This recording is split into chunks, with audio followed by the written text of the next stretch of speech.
অকাল প্রয়াণ হয় খোয়াইয়ের বাম বিরোধী লড়াকু নেত্রীর। মাত্র ৪৭ বছর বয়সে জীবনদীপ নিভে যায় অপর্ণা গোপের। ওনার বাড়ি খোয়াই শহরের বিপিসি পাড়ায়। দীর্ঘদিন যাবৎ তিনি কিডনিজনিত সমস্যায় ভুগছিলেন। নিজ বাড়িতেই শেষ নিঃশ্বাস ত্যাগ করেন তিনি। উল্লেখ্য, খোয়াইয়ে সিপিএম এর বিরুদ্ধে লড়াকু মুখ ছিলেন অপর্ণা গোপের বেশ পরিচিত ছিল।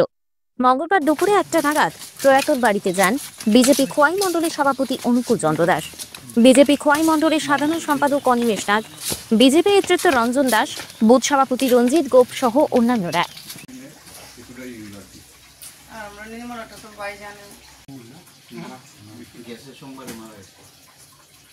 কি বিষয় আজকে ওইখানে আসলেন আপনারা?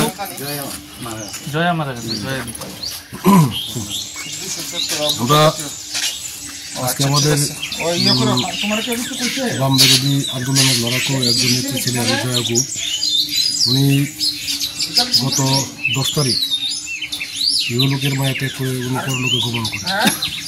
আজকে আমরা সবাই ওনার বাড়িতে গিয়েছি।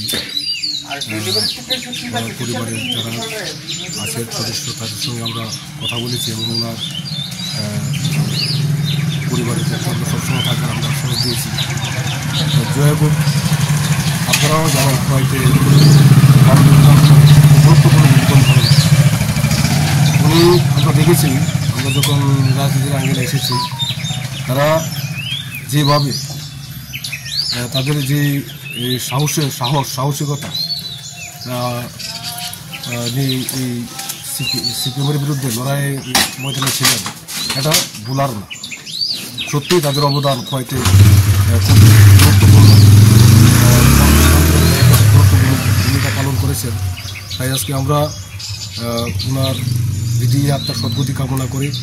আজকে আমরা ওনার বাড়িতে এসেছি। আমরা ওনার আত্মার চিরশান্তি আমরা কামনা করি এবং তাদের পরিবারের পাশে সবসময় থাকার আমরা আশ্বাস প্রদান করি। নিজস্ব প্রতিনিধির রিপোর্ট, ত্রিপুরা পাইওনিয়ার।